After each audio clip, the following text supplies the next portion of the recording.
लगा था कि डोनाल्ड ट्रंप सिर्फ चेतावनी दे रहे हैं, तो अब साफ हो गया है कि ये चेतावनी नहीं थी, ये काउंटडाउन था। और काउंटडाउन खत्म होते ही हमला शुरू भी हो गया है। बता दें, अमेरिका के राष्ट्रपति डोनाल्ड ट्रंप ने ईरान को 48 घंटे की डेडलाइन दी थी। साफ शब्दों में कहा गया था कि या तो हालात सुधरे या फिर अमेरिका अपनी ताकत दिखाएगा। और अब डेडलाइन खत्म होते ही अमेरिका ने ईरान के सबसे अहम ऑयल हब खार्ग आइलैंड पर बड़ा और भीषण हमला शुरू कर दिया है। और बता दें, ये कोई साधारण टारगेट नहीं था। खार्ग आइलैंड वही जगह है जहां से ईरान का करीब 90% तेल एक्सपोर्ट होता है। यानी हमला सिर्फ सैन्य नहीं था, बल्कि सीधे ईरान की अर्थव्यवस्था पर वार है।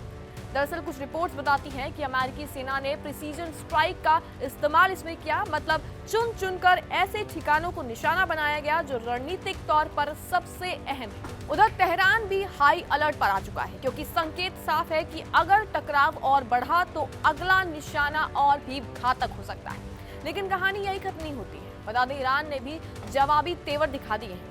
ईरान के अधिकारियों ने साफ कहा है कि अगर उनके तेल ठिकानों को नुकसान पहुंचा तो वो पूरे क्षेत्र के एनर्जी नेटवर्क को हिलाकर रख देंगे। और यहीं से शुरू होता है असली खतरा।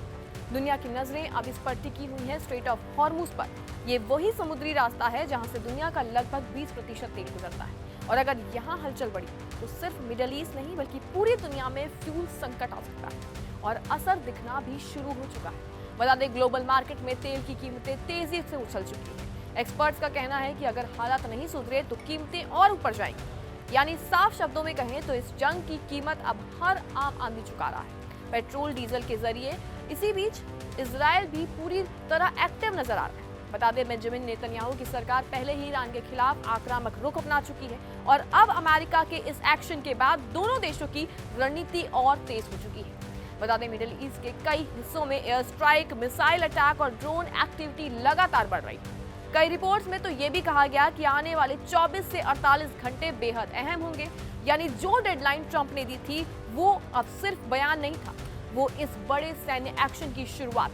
अब सवाल ये उठता है, क्या ये हमला सिर्फ चेतावनी है या फिर ये एक बड़े युद्ध की शुरुआत हो रही है? क्योंकि अगर ईरान ने पूरी ताकत में जवाब दिया तो ये टकराव अमेरिका बनाम ईरान से निकलकर पूरे मिडिल ईस्ट को अपनी चपेट में ले सकता है। और अगर स्ट्रेट ऑफ हॉर्मुज बंद हुआ तो दुनिया की अर्थव्यवस्था पर ऐसा झटका लगेगा जिसका असर हर देश में महसूस होगा।